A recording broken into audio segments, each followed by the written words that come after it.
Hello, Chelsea fans. Welcome back to another YouTube video from me, Bobby Vincent. I'm just going to bring you a quick update today. As you are all probably aware by now, Wesley Fofana has undergone surgery on a ruptured anterior cruciate ligament. Really, really unfortunate injury for the defender, who is likely to be out for, without it being confirmed, the majority of the upcoming season. It's a really serious knee injury, as you will know, one of the most serious you can get, and it is absolutely horrendous luck for the really talented defender.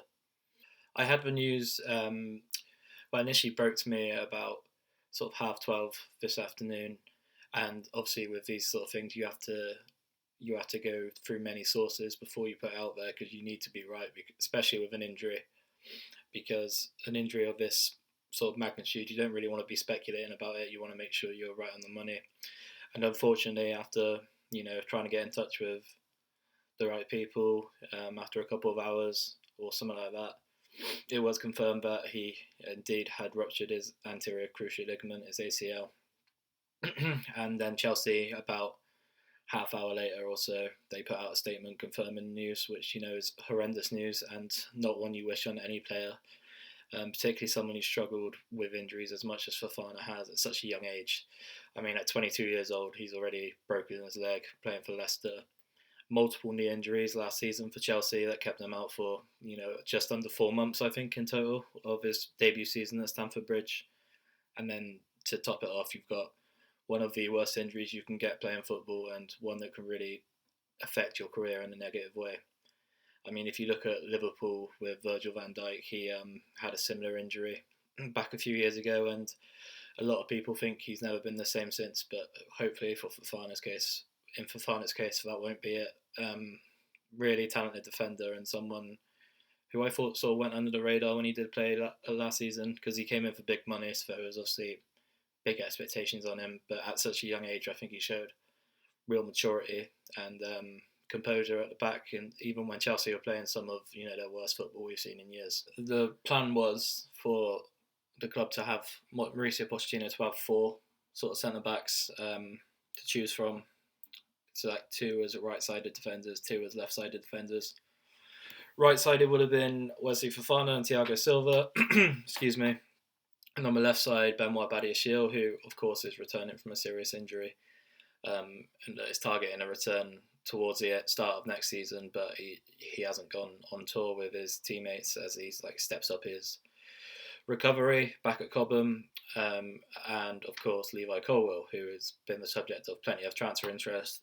Chelsea's stance all the way along has been that he's not for sale, and I think if you had any doubt about that, the fact that Wesley Fofana is now going to miss the majority of the season, most likely, I think that sort of backs that up even more, because how can you physically let someone of, well, firstly, someone in the position, and then secondly, the talent and significance of Colwell, how can you let them go? What does it mean for Trevor Chalobah, though? Because I've reported all the way through the summer transfer window that Chelsea are open to selling him. He's open to leaving the club to try and get more first team football, but now Chelsea have been put in a bit of a predicament. Do they offload him? I mean, he's a very valuable squad member, and he's proved a very solid option, even albeit just to provide depth. Really, he hasn't had the first team opportunities he would have liked at Chelsea. He's been in and out of the team, but he's never really been one of the first names on the team sheet. Unfortunately for him. But now, can you really allow someone of Trevor Chalobah's quality and in that position, can you really allow him to leave the club when you're struggling so much in that position?